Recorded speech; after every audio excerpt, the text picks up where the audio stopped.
Margaret Hensley stood in my front yard, face crimson with rage, clutching the master key jammed solid in my door lock. She had just broken into my house at 6 in the morning under the guise of a safety inspection, and now she was accusing me of theft. My blood boiled.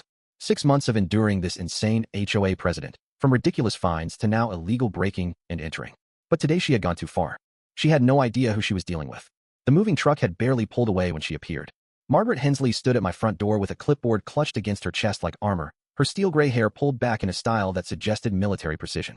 Everything about her screamed authority, from her perfectly pressed blazer to the way she positioned herself directly in the center of my doorframe, blocking any easy escape.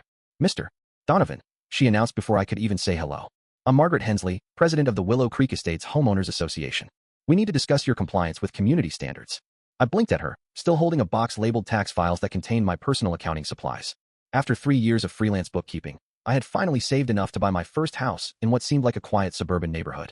Apparently, quiet was relative. "Compliance?" I asked, setting the box down on my front step. "I just moved in yesterday." "Which is exactly why we need to establish expectations immediately." She consulted her clipboard with the intensity of a general reviewing battle plans. "Your moving truck blocked the community sight lines for 6 hours. Your lawn shows signs of stress from improper hydration schedules, and your garbage bins are positioned 3 inches outside the designated placement zone." I stared at her, waiting for the punchline that never came. She was completely serious. "I'm sorry," I said. "I didn't realize there were specific rules about." "Mr. Donovan," she interrupted with the kind of smile that made my skin crawl. "Successful communities require structure. Property values depend on everyone following established protocols. Surely as a financial professional, you understand the importance of maintaining asset values." How did she know I was in finance? I had barely unpacked my business cards. "Of course," I replied carefully. "I just need to learn what the rules are." "Excellent attitude. You'll receive your orientation packet within 24 hours. It contains all current community standards, fee schedules, and compliance requirements." She made a note on her clipboard. "Now, about your professional activities. What type of accounting services do you provide?" The question felt like an interrogation. "Freelance bookkeeping, small businesses, individual tax preparation, nothing too exciting." "And you'll be conducting this business from your residence?" "Occasionally. Most of my work is done at client locations or remotely." Another note. "Home-based businesses require special permits and quarterly compliance reviews to ensure neighborhood disruption remains minimal. I'll add that to your orientation materials." A chill ran down my spine. I had researched HOA regulations before buying the house, but nothing suggested this level of micromanagement over residents' professional lives. "Is there a fee for these compliance reviews?" "All community services carry appropriate administrative costs. Details are in your packet." She smiled again, and I realized it never reached her eyes. "I think you'll find our fees quite reasonable compared to the value of living in a well-managed community." Translation: pay up or face consequences. 3 hours later, the orientation packet arrived via certified mail.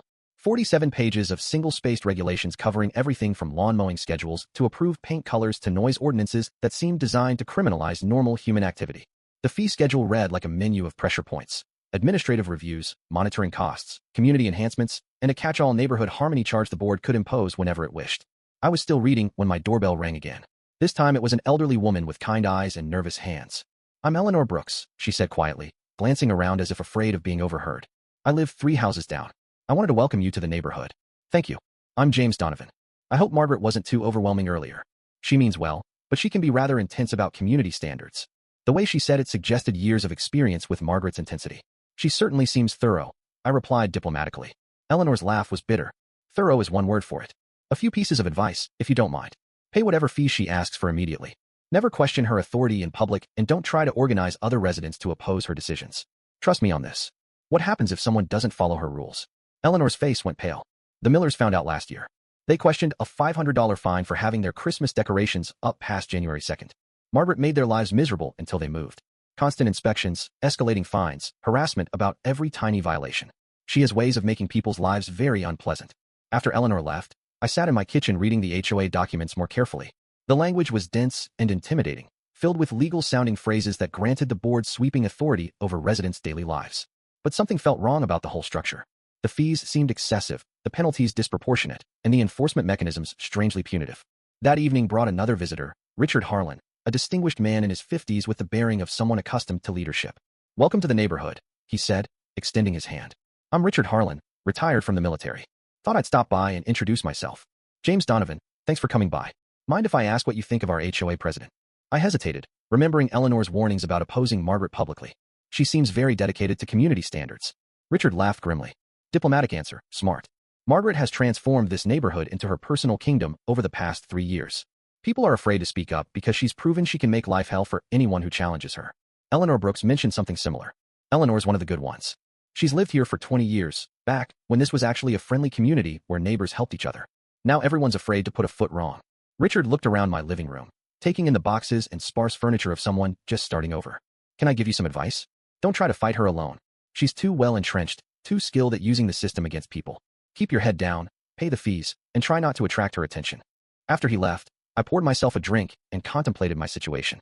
I had bought this house because I wanted stability, community, a place where I could build relationships with neighbors and contribute to something larger than myself. Instead, I had stumbled into what felt like a suburban dictatorship run by someone who confused authority with tyranny. Among the documents was a disclosure form listing every vehicle, home-based activity, family member, and any other information relevant to community safety. In small print at the bottom, a clause purported to let the board enter properties for emergency safety inspections and compliance verification. I read that clause 3 times, my unease growing with each repetition. What constituted an emergency? Who determined when inspection was necessary? What were the limits of this access? My phone rang, interrupting my research. James, it's Mom. How's the new house? Interesting, I replied carefully. The neighborhood has a very active homeowners association. That's good, right? Protects property values. That's the theory. Something in my tone must have concerned her. Is everything okay? I looked out my kitchen window at Margaret's house where lights burned in what appeared to be a home office, probably reviewing tomorrow's compliance violations and planning her next round of community protection measures. Everything's fine, Mom. Just learning the local rules. But as I hung up the phone and returned to reading the HOA documents, I could not shake the feeling that I had moved into something much more complicated than a simple suburban neighborhood. The rules were too extensive, the penalties too harsh, and the enforcement too personal for this to be about protecting property values. This felt like something else entirely. Something that made my skin crawl and my instincts scream warnings I could not quite articulate yet. The emergency HOA meeting Margaret called for Thursday evening felt more like a tribunal than a community gathering. She had positioned herself behind a folding table at the front of the community center, flanked by her board members like judges preparing to render verdict on a dangerous criminal. 43 residents packed the room, the largest turnout anyone could remember. Word had spread quickly about the new resident who dared to ask questions about compliance fees and inspection protocols. Before we address routine business, Margaret announced, consulting her clipboard with theatrical authority, we need to implement enhanced security measures to protect our community from potential threats. I sat in the back row trying to blend into the uncomfortable metal folding chair while Margaret built her case for why I represented a clear and present danger to suburban tranquility.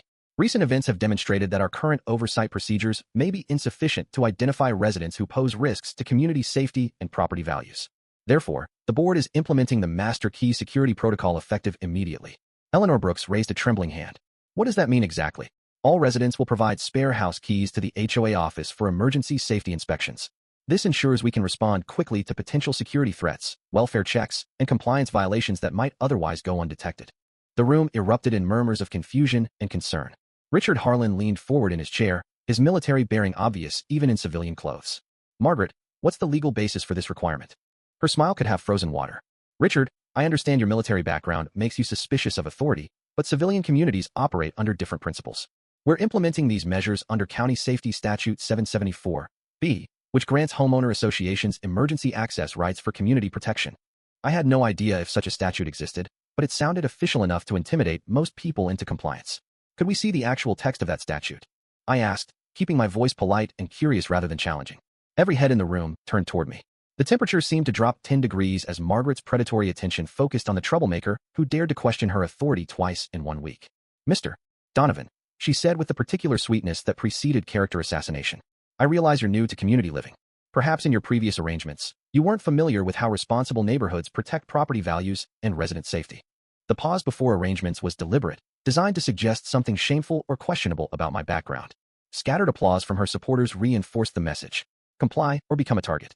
I just like to understand the legal framework before making commitments, I replied, maintaining my facade of the cautious accountant who dealt with regulations for a living. The legal framework, Mr. Donovan, is 3 years of successful community management under my leadership. Property values in Willow Creek Estates have increased 18% during my tenure, the highest appreciation rate in the county. More applause. Margaret was good at this, I had to admit. She understood how to frame resistance as selfishness and compliance as community responsibility. Of course, I said, nodding like the chastened newcomer she wanted me to be. I appreciate your dedication to the neighborhood. But Margaret was not finished with me yet. She had smelled blood in the water, and predators do not stop attacking until their prey is completely neutralized. Since Mr. Donovan seems concerned about legal frameworks, Perhaps he'd be interested in knowing that questioning established safety protocols constitutes disrupting community harmony under Section 12 of our covenant agreements. The associated fine for first-time violations is $200. Gasps around the room. Nobody had ever been fined for asking questions during a meeting. Additionally, Margaret continued, his apparent hostility toward legitimate community leadership suggests potential future compliance issues. We're implementing enhanced monitoring for any resident who demonstrates resistance to established safety measures. The room absorbed the warning like cold fog, a bureaucratic threat dressed up as community care. After the meeting, I found myself walking to my car beside Richard Harlan. Both of us moving slowly, as if afraid sudden movements might trigger another round of fines and enhanced monitoring.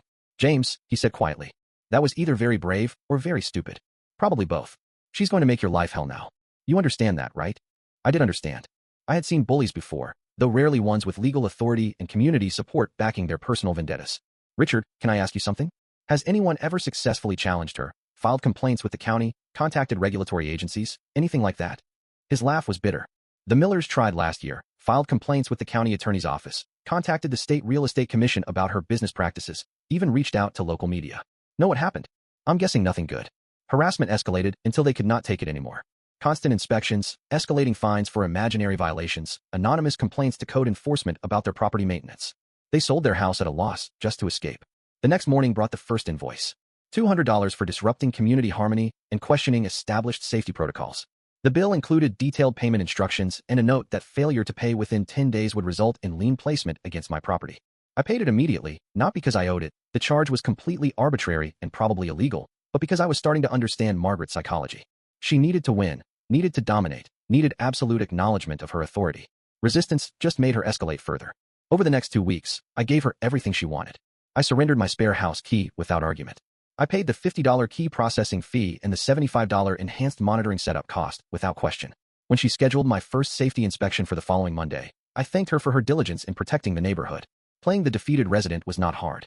I had spent most of my adult life dealing with difficult clients, unreasonable deadlines, and people who thought accountants existed to absorb their financial anxieties. I knew how to smile and nod while calculating exactly how much damage someone was doing to themselves through their own poor decisions. What I did not know was whether Margaret would be satisfied with my capitulation or if she would continue escalating until she had driven me out entirely. Based on what Richard and Eleanor had told me about previous victims, I suspected the harassment was just beginning. But something strange happened during that 2-week period of apparent defeat. My phone started ringing with calls from other residents, quiet conversations conducted in whispers, brief encounters at the mailbox, careful questions about my experience with HOA management. People were watching. People were taking notes. And people were starting to wonder if Margaret Hensley's version of community protection might actually be something else entirely. The wellness check came exactly when Margaret said it would. 6 a.m. on a Monday morning, announced by aggressive knocking that sounded more like a police raid than a neighborhood safety visit. I opened my front door to find Margaret flanked by Gerald Simmons and Patricia Lawson, all three wearing expressions of grim determination. Good morning, Mr. Donovan, Margaret announced, consulting her clipboard like a detective reading charges. We're here to conduct the scheduled safety inspection we discussed.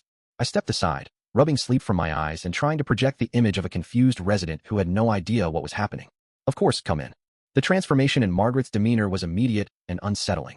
Inside my house, she shed any pretense of diplomatic community leadership and became something else entirely, a predator who had finally cornered her prey and intended to enjoy every moment of the hunt. Split up, she said, voice clipped.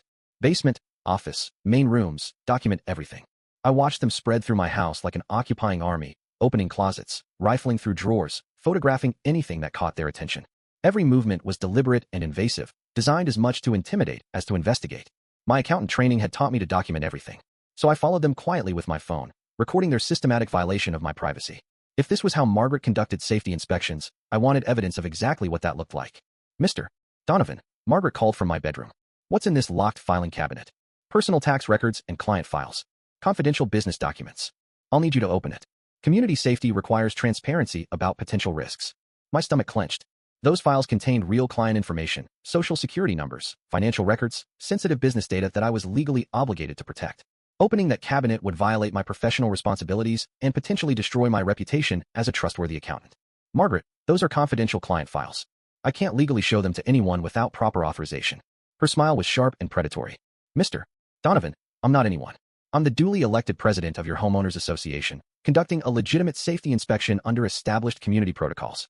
Refusing to cooperate suggests you're hiding something that poses a threat to neighborhood security. The trap was elegant in its simplicity.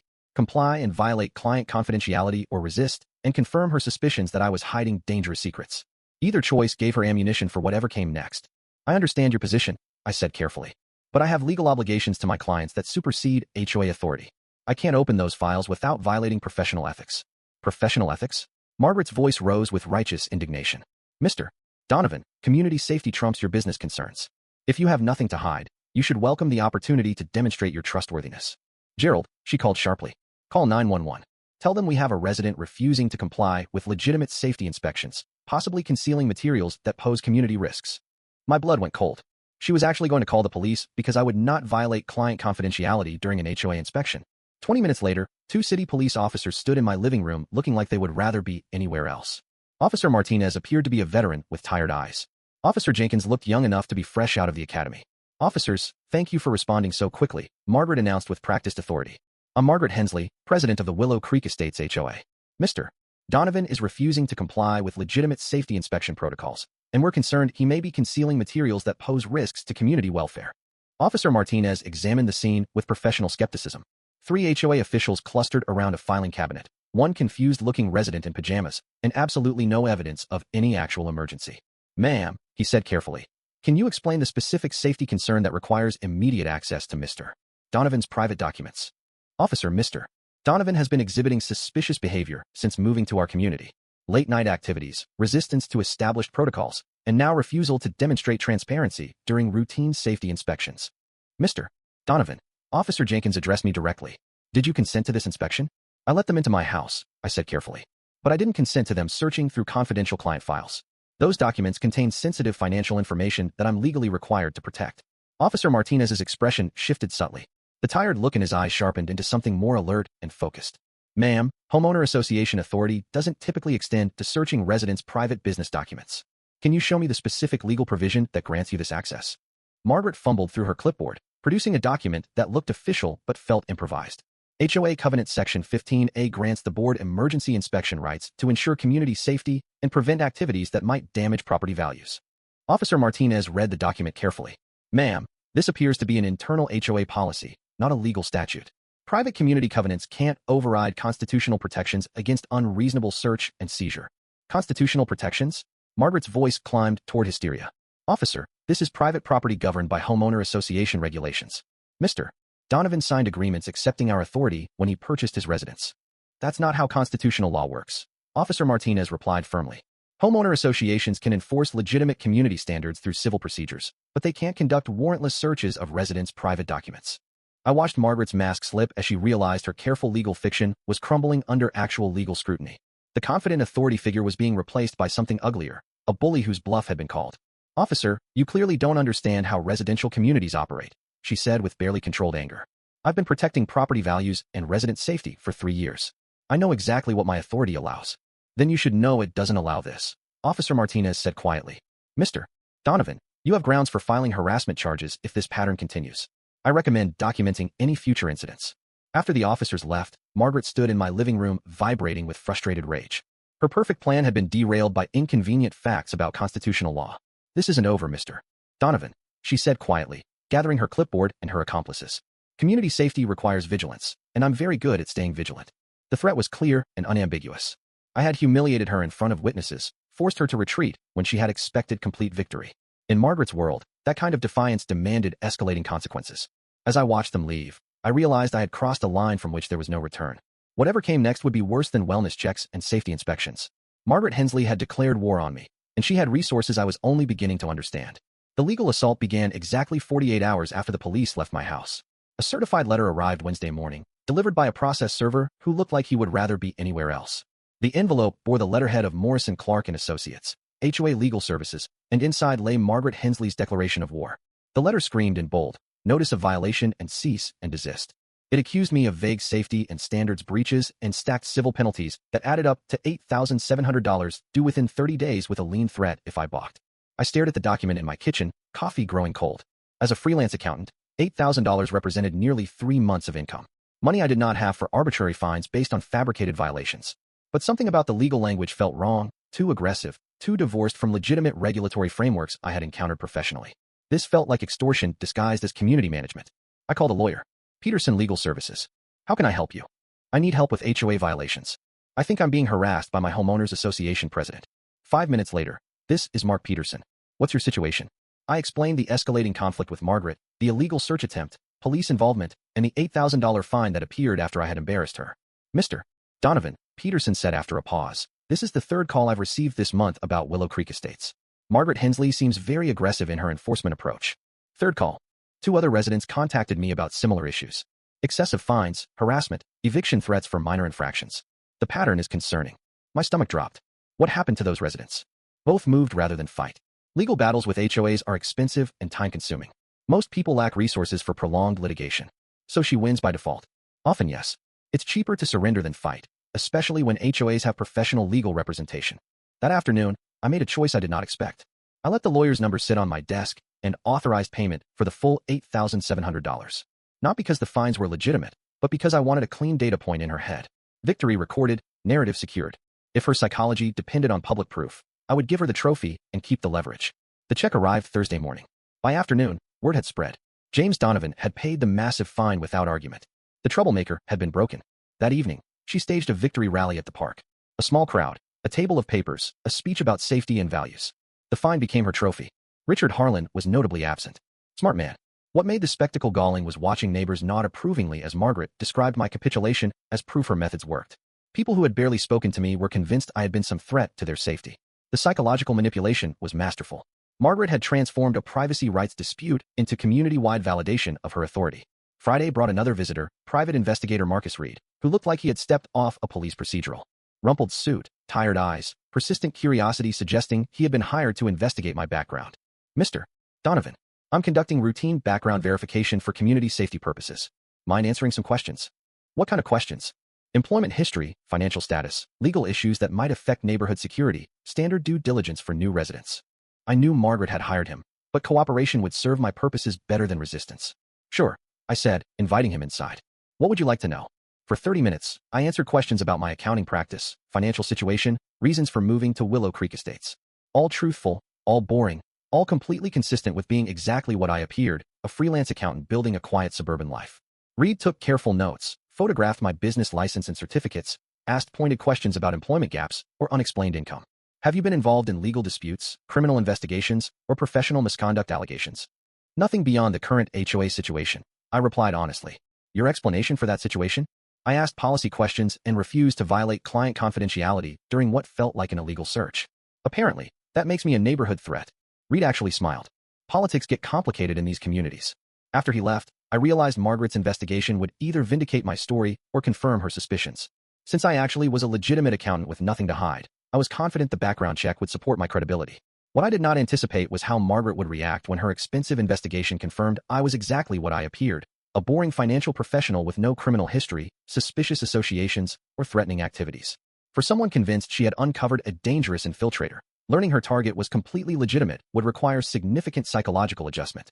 She would either admit error and apologize for persecuting an innocent resident or double down and escalate further. Based on Margaret Hensley's personality, I suspected escalation. Admitting error would undermine the authority she had spent 3 years establishing. That weekend, I started my final test of Margaret's intentions. I began house hunting, leaving real estate listings visible on my counter and making calls about getting out before things get worse. If Margaret was satisfied with proving her dominance, she would leave me alone to plan my departure. But if harassment had become personal rather than strategic, she would view my preparation to leave as an opportunity for one final devastating blow. By Sunday, I had my answer. Margaret's car had driven past my house 6 times in 2 days, slowing to peer through my windows at the deliberately visible real estate materials. She was not satisfied with victory. She wanted complete humiliation, total destruction of anyone who had challenged her authority, and she was planning whatever came next. Sunday night brought the kind of restless sleep that comes from knowing something terrible is approaching but not knowing exactly what form it will take. I had been living in Willow Creek Estates for 6 weeks, and Margaret Hensley's escalating harassment had followed a predictable pattern. Test boundaries, meet resistance, escalate pressure, achieve compliance through intimidation. But this felt different. The way she had been driving past my house, the intensity of her surveillance, the barely contained excitement in her voice when she had mentioned community vigilance during last week's celebration. Everything suggested she was planning something bigger than fines and legal threats. Monday morning arrived gray and cold, the kind of October weather that made suburban streets look like movie sets waiting for drama to unfold. I was sitting at my kitchen table reviewing client files when my phone rang. James, it's Richard Harlan. We need to talk. Can you meet me at the coffee shop on Elm Street in 20 minutes? Something in his voice, urgency mixed with caution, made my stomach clench. Is everything okay? Just meet me there. And James, don't tell anyone where you're going. The coffee shop was nearly empty at 9 a.m. on a Monday. Just a few retirees reading newspapers and a barista who looked like she would rather be anywhere else. Richard sat in a corner booth positioned so he could watch both entrances while keeping his back to the wall, old military habits that suggested he was taking this conversation seriously. James, he said quietly after I had ordered coffee and joined him. Margaret's planning something big. What kind of something? Patricia Lawson called me last night. She's scared, man. Really scared. Margaret's been pressuring the board to authorize what she's calling a comprehensive property investigation for any resident showing signs of potential criminal activity. My blood went cold. Meaning what exactly? Meaning she wants legal authority to search your house from top to bottom, confiscate any materials she deems suspicious, and document everything for potential criminal referral to law enforcement. I stared at him across the small table, trying to process the audacity of what Margaret was attempting. Richard, that's completely illegal. She can't just decide to search someone's house because she doesn't like them. That's what I told Patricia. But Margaret's convinced she has legal justification. She says your resistance to previous inspections, combined with the background investigation results, proves you're hiding something that poses a community threat. What background investigation results? Richard's expression grew grim. That's the thing, James. The private investigator she hired found absolutely nothing suspicious about you. Clean financial records, legitimate business license, no criminal history, no red flags anywhere. You're exactly what you appear to be, a boring accountant trying to live quietly. Then why? Because in Margaret's mind, being too clean is itself suspicious. She's convinced that only someone with professional criminal experience could maintain such a perfect cover identity. The twisted logic was almost impressive. Margaret had created an unfalsifiable hypothesis. If the investigation found problems, I was dangerous. If it found nothing, I was a sophisticated criminal who was even more dangerous. Patricia thinks Margaret's planning to stage the search this weekend, Richard continued. She'll wait until you're away from the house, then use the master key to conduct what she'll call an emergency safety inspection. She's already prepared evidence bags and documentation forms. Evidence bags. She's convinced she's going to find something incriminating. Drugs, stolen property, false identity documents. Something that will justify everything she's done and prove she was protecting the community from a real threat. I felt like I was trapped in a nightmare where the laws of logic and constitutional protection had been suspended in favor of one woman's paranoid fantasies. Richard, what happens if she doesn't find anything incriminating? His laugh was bitter. James, you're not thinking like Margaret Hensley. If she doesn't find evidence of your criminal activity, it won't be because you're innocent. It'll be because you're too smart to keep incriminating evidence where it can be found. So either way, she wins. Either way, she justifies her actions and maintains her authority. Plus, she gets to conduct a search that will probably destroy your house and definitely violate every privacy right you have as an American citizen. I sat back in the booth trying to understand how my quiet suburban life had evolved into something that felt like a police state run by a homeowners association president with delusions of federal authority. What do you think I should do? Richard studied my face carefully, as if trying to read something in my expression that I was not saying out loud. Honestly, I think you should leave. Pack up this weekend and get out before Margaret destroys your life completely. She's not going to stop, James. This has become personal for her, and people like Margaret don't know when to quit. What about standing up to her, fighting back through legal channels? With what money? You just paid $8,000 in fines. Legal battles take years and cost fortunes. Meanwhile, she'll make every day of your life miserable with constant harassment, escalating fines, and community pressure until you break. After Richard left, I sat alone in the coffee shop, thinking about the impossible situation Margaret had created. She had built a trap where resistance meant guilt and compliance meant weakness. That afternoon, I did something that would either save my life or make everything infinitely worse. I called in sick to my remaining clients, canceled all my appointments for the rest of the week, and began preparing for whatever Margaret had planned. But instead of packing to leave, I started preparing to stay and fight. I secured all my legitimate business documents in a safety deposit box at the bank. I backed up my computer files to cloud storage. I wrote detailed letters to my clients explaining that I might be unavailable for a few days due to neighborhood harassment issues, but would resume normal services as soon as possible. Most importantly, I prepared my house for the kind of search that would either vindicate Margaret's paranoia or expose her criminal behavior to the world. Thursday evening, I made my final preparations. I left real estate listings prominently displayed on my kitchen counter. I packed a suitcase and left it visible in my bedroom. I made phone calls loud enough for any listening devices to pick up about finding a new place quickly and getting out before she destroys me completely. Then I left for what appeared to be a weekend house hunting trip, driving away with my suitcase in a defeated expression that suggested total surrender to Margaret's superior tactics. What I actually did was park 3 blocks away, walk back through the woods behind my house, and settle in to wait for Margaret Hensley to commit the biggest mistake of her life.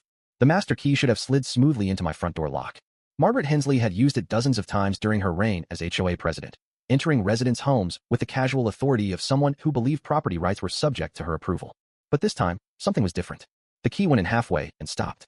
"What's wrong?" Gerald Simmons whispered. glancing nervously around the neighborhood, as if expecting sirens to materialize from the pristine suburban silence. "It's stuck," Margaret hissed, jiggling the key with increasing frustration. "The lock must be damaged." From my position in the surveillance van 3 blocks away, I watched the monitors with growing anticipation. The key was not stuck because of a damaged lock. It was stuck because I had filed microscopic grooves into the lock mechanism, just enough to jam her precious master key at the critical moment, trapping the physical evidence of her breaking and entering attempt right where federal prosecutors would need it. "Force it," Patricia Lawson urged, her voice tight with anxiety. "We need to get inside before someone sees us." Margaret applied more pressure, twisting the key with the kind of desperate strength that comes from knowing you are committed to a course of action with no retreat possible. The key turned another quarter inch and then locked solid, wedged so firmly in the mechanism that removing it would require professional tools. "It's completely jammed," she announced, staring at the stuck key like it had personally betrayed her. "We'll have to use the back door." They moved around to my rear patio where Margaret produced the crowbar she had brought for exactly this contingency. 3 months of planning had led to this moment, her final definitive search for whatever evidence might threaten her complete victory over the troublesome resident who dared to question her authority. The back door yielded to her crowbar with a satisfying crack of splintered wood. Within seconds, all 3 conspirators were inside my house, moving through the rooms like an occupying army claiming conquered territory. "Basement, office, bedroom," Margaret snapped. "Move." What they found was exactly what I had wanted them to find. In my bedroom closet, carefully positioned where Margaret's systematic search would discover it, sat a cardboard box labeled evidence, FBI training materials. Inside the box lay realistic prop packages that looked exactly like seized narcotics, complete with evidence tags, chain of custody forms, and official-looking documentation. Perfect bait for someone convinced she was dealing with a criminal trying to hide his illegal activities. Margaret's scream of triumph echoed through the house like a battle cry. "I found it. Gerald, Patricia, get in here right now." They rushed into the bedroom to find Margaret holding up packages that appeared to contain illegal drugs, her face glowing with vindictive satisfaction. "This explains everything," she announced, photographing each package with her phone. "The suspicious behavior, the late-night meetings, the resistance to HOA oversight. He's been dealing drugs from our neighborhood. Are you sure those are real?" Patricia whispered, staring at the packages with the kind of horrified fascination reserved for witnessing traffic accidents. "FBI evidence tags don't lie," Margaret replied, pointing to the official-looking labels. "These are seized narcotics from federal investigations. He either stole them from evidence lockups or he's working with corrupt federal agents to distribute drugs in suburban neighborhoods." The beautiful irony was that Margaret was absolutely right. They were FBI evidence materials, just not in the way she thought. "What do we do now?" Gerald asked, his voice cracking with nervous excitement. "We call 911 and demand immediate federal response," Margaret declared, already dialing her phone. "This is bigger than neighborhood safety. This is Homeland Security. We've uncovered a drug distribution operation using federal law enforcement materials." From the surveillance van, I listened to her 911 call with something approaching admiration for her complete commitment to self-destruction. "This is Margaret Hensley, president of Willow Creek Estates Homeowners Association. I need immediate federal law enforcement response at 247 Maple Street. We've discovered evidence of drug trafficking using stolen FBI materials. This appears to be a major criminal operation involving corruption of federal law enforcement." The dispatcher's response was exactly what we had choreographed. "Ma'am, I'm routing your call to the County Sheriff's Department for immediate response. Please remain on the scene and secure the evidence." "County Sheriff?" Margaret's voice rose with impatience. "This is federal crime involving FBI materials. I need federal agents, not local police." "Ma'am, the County Sheriff handles all federal coordination for this jurisdiction. They'll determine appropriate federal involvement based on the evidence." "Perfect." Margaret Hensley had just requested law enforcement response to her own criminal activity, specifically asking for federal agents to arrest her for breaking and entering, theft, and evidence tampering. While Margaret paced my living room, rehearsing her presentation for the federal agents she believed were coming to arrest me, I checked my equipment one final time. Hidden cameras had recorded every moment of the break-in. Audio equipment had captured every word of conspiracy. Most importantly, her fingerprints were now permanently embedded on the jammed master key that would serve as the primary evidence of her criminal intent. "All units, this is Detective Donovan." I radioed to the task force. "Target has committed breaking and entering, evidence tampering, and false reporting to federal authorities. She's requesting arrest of the property owner for crimes she believes she's uncovered. County response team is cleared for immediate deployment." "Copy that, Detective.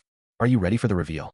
I looked at the monitor showing Margaret Hensley standing in my living room, surrounded by evidence of her own criminal activity, convinced she was about to achieve the greatest victory of her HOA presidency. "Roger. Time to show Miss Hensley what real authority looks like." At exactly 3:47 p.m., the county sheriff's patrol car turned onto Maple Street with lights flashing but no siren. The kind of measured response that suggests serious business conducted by serious professionals. Through my house's front window cameras, I watched neighbors emerge from their homes like prairie dogs sensing drama. Eleanor Brooks appeared on her front porch, clutching her sweater against the autumn chill. The Johnsons stood in their driveway, phones already recording what they expected to be my arrest and perp walk. Richard Harlan remained conspicuously absent, following my instructions to stay clear of the operation. The patrol car stopped directly in front of my house. Margaret positioned herself by the front door, ready to guide federal agents to the evidence that would vindicate her 6-month campaign against the neighborhood's most dangerous resident. "They're here," she announced to her accomplices with barely contained glee. "This is the moment we've been working toward. Complete vindication, total victory, and proof that protecting our community requires strong leadership willing to do whatever necessary." The patrol car door opened. I stepped out in full county sheriff's uniform, badge gleaming in the afternoon sunlight, radio crackling with official communications, every inch the professional law enforcement officer I had been throughout this entire operation. Margaret Hensley froze like a deer caught in headlights from an 18-wheeler. Her brain simply could not process what she was seeing. The man she had spent 6 months terrorizing, the criminal she had just exposed through brilliant investigative work, the troublesome resident she had finally defeated, was walking toward her house wearing a county sheriff's uniform with the calm authority of someone who belonged in it. "Ma'am," I called through the broken back door, my voice carrying the professional tone that every law enforcement officer learns to project in crisis situations. "This is Detective James Donovan, County Sheriff's Department. I understand you called about federal evidence located on these premises." Margaret's mouth opened and closed without producing sound. Her face had gone the color of old newspaper. The clipboard slipped from her nerveless fingers and clattered to my hardwood floor like a gavel announcing the end of her reign. "You," she whispered, the word barely audible. "You're a cop." "Detective James Donovan, Shield number 4792, currently assigned to Operation Silent Guard, a federal task force investigating civil rights violations by homeowner association officials." I stepped through the doorway she had destroyed with her crowbar, moving with the measured pace of someone who owned both the situation and the moral authority to resolve it. "Miss Hensley, you are under arrest for breaking and entering, evidence tampering, conspiracy to violate civil rights under color of law, and filing false reports to federal authorities." Her legs gave out. She sat down hard on my couch, staring at me like I had materialized from another dimension. 6 months, I continued, pulling out my handcuffs with practiced efficiency. 6 months of documented civil rights violations, illegal fines, unauthorized searches, and systematic harassment of residents under color of HOA authority. Every conversation recorded, every illegal action documented, every abuse of power preserved for federal prosecution. Gerald Simmons tried to run. He made it exactly 3 steps toward my back door before Agent Miller appeared with his own handcuffs and federal credentials. Patricia Lawson simply started crying. "The master key jammed in my front door lock contains your fingerprints, Ms. Hensley. The evidence you found in my bedroom consists of FBI training materials placed there specifically for you to discover. Your phone contains photographs of federal evidence taken during the commission of breaking and entering. And we have 6 months of recorded conversations documenting your criminal conspiracy to violate the civil rights of American citizens." I knelt beside the couch, where Margaret sat staring at her hands like they belonged to someone else. "Margaret Hensley, you have the right to remain silent. Anything you say can and will be used against you in a court of law. You have the right to an attorney. If you cannot afford an attorney, one will be provided for you. Do you understand these rights as I have read them to you?" She nodded once, a tiny motion that seemed to require enormous effort. Outside my house, neighbors stood transfixed as federal agents emerged from unmarked vehicles positioned throughout Willow Creek Estates. The quiet suburban street had become the center of a law enforcement operation that would make national news within hours. "I was protecting the neighborhood," Margaret whispered as I helped her to her feet. "Everything I did was to protect property values and keep families safe." "Miss Hensley," I replied gently, "protecting people is my job. What you did was terrorize them." As I walked Margaret Hensley toward the patrol car where she would begin her journey from HOA president to federal defendant, I could see Richard Harlan watching from his kitchen window. He raised his coffee cup in what might have been a salute. The master key that had symbolized Margaret's absolute authority over Willow Creek Estates remained jammed in my front door lock, where federal evidence technicians would later extract it as Exhibit A in the case that would dismantle her criminal enterprise forever. 6 months of playing the victim had ended with the most satisfying arrest of my career. The Willow Creek Estates Community Center had never hosted a meeting quite like this one. Federal agents stood at every entrance, media crews clustered outside the windows, and 72 residents packed into folding chairs arranged in rows like a courthouse gallery. The same room where Margaret Hensley had once held court as an untouchable dictator now served as the venue for her complete exposure. I stood at the front podium in full sheriff's uniform, looking out at faces that showed every emotion from shock to relief to lingering disbelief. 3 hours had passed since Margaret's arrest, and the neighborhood was still processing the revelation that their terrorized resident had actually been an undercover detective documenting federal crimes. "Ladies and gentlemen," I began, my voice carrying the authority that 6 months of pretending to be powerless had taught me to appreciate. "I'm Detective James Donovan of the County Sheriff's Department. For the past 6 months, I've been living among you as part of Operation Silent Guard, a multi-agency federal task force investigating civil rights violations by homeowner association officials." Eleanor Brooks sat in the front row, her elderly hands trembling as she clutched a tissue. Behind her, the Johnsons stared with the wide-eyed expression of people discovering they had been living inside a crime scene. Richard Harlan occupied a seat near the back, wearing the satisfied smile of someone whose instincts had been vindicated. The case against Margaret Hensley started long before I arrived, I said. Reports from several neighborhoods told the same story. Rules twisted into weapons. Policy turned into fear. I activated the projection screen behind me, displaying a map marked with red dots representing affected neighborhoods. Willow Creek Estates glowed like a beacon at the center of the conspiracy. Margaret Hensley served as a consultant to these HOA boards, teaching them what she called advanced community management techniques. In reality, she was training local officials to violate federal law while maintaining plausible legal cover. The murmur that rippled through the audience carried the sound of people understanding that their neighborhood nightmare had been part of something much larger and more systematic than they had imagined. During these past 6 months, I continued, we confirmed dozens of violations, illegal searches, intimidation, fabricated fines. The losses run deep, but restitution will match them. Patricia Lawson's voice cracked from somewhere in the middle of the audience. We didn't know it was illegal. Margaret said everything was covered by HOA authority. Miss Lawson, I replied gently. Ignorance of constitutional law doesn't excuse participation in criminal conspiracy. However, your cooperation with federal investigators will be taken into consideration during sentencing proceedings. The media feeding frenzy had begun within an hour of Margaret's arrest. Local news crews descended on Willow Creek Estates like locusts, followed by national outlets drawn by the irresistible narrative of suburban tyranny meeting federal justice. The story had everything. An undercover cop, a power-mad HOA president, civil rights violations, and the kind of dramatic revelation that made perfect television. The financial investigation is ongoing, I continued. But preliminary audits suggest that residents of affected communities are entitled to full restitution of illegal fines plus damages for civil rights violations. A federal victims' compensation fund has been established, and affected residents will be contacted by investigators within the next 2 weeks. That announcement produced the first genuine applause of the meeting. People who had been living in fear of arbitrary financial penalties were learning they might actually recover money stolen from them through intimidation and legal fraud. I know many of you are wondering how this could have happened in your neighborhood with your neighbors right under your noses. The answer is that predators like Margaret Hensley are experts at creating environments where victims police themselves through fear of social isolation and economic retaliation. I looked directly at Richard Harlan, acknowledging the courage it had taken to remain skeptical when everyone else was choosing survival over justice. But some of you never stopped believing that something was wrong. Some of you continued to question authority even when it was easier to comply. That kind of civic courage is what prevents communities from becoming criminal enterprises. At headquarters, the evidence spoke for itself. Margaret chose to cooperate. By nightfall, warrants were moving and the network behind her playbook was no longer a secret. Margaret Hensley has agreed to plead guilty to federal racketeering charges in exchange for cooperation with ongoing investigations, I announced. She faces a maximum sentence of 20 years in federal prison, forfeiture of all assets derived from criminal activity, and permanent prohibition from serving in any homeowner association leadership role. Gerald Simmons had been released on electronic monitoring after providing evidence against Margaret's consulting network. Patricia Lawson faced minimal charges due to her obvious coercion and immediate cooperation with investigators. The HOA board had been dissolved by court order, its assets frozen pending restitution proceedings. What happens now? Eleanor Brooks asked, her voice barely audible in the packed community center. How do we know this won't happen again? The question everyone was thinking but afraid to ask.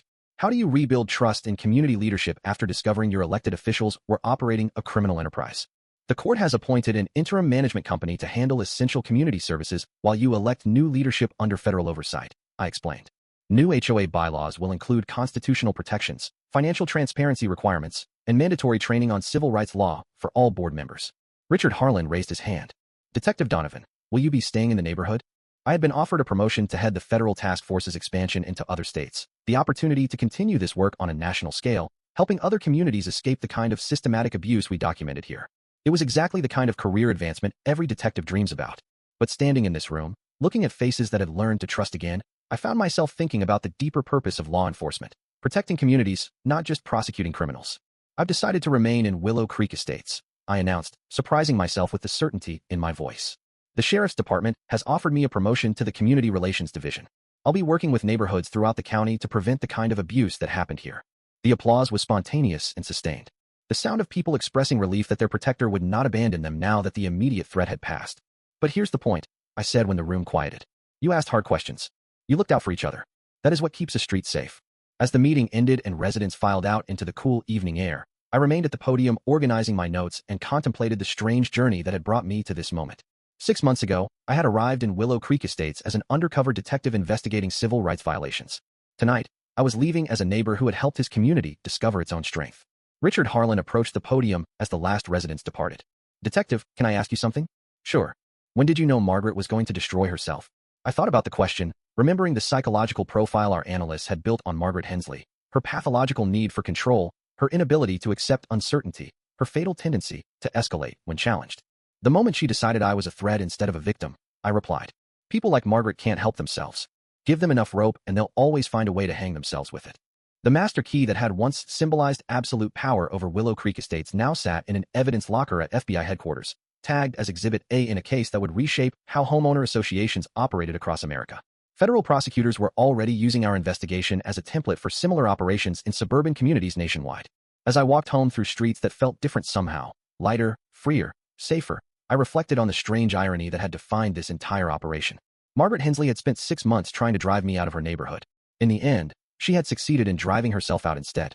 The house I had bought as part of an undercover identity had become my actual home. The community I had infiltrated to gather evidence had become my community to protect. And the neighbors who had once feared associating with me were now the people I had chosen to build a life among.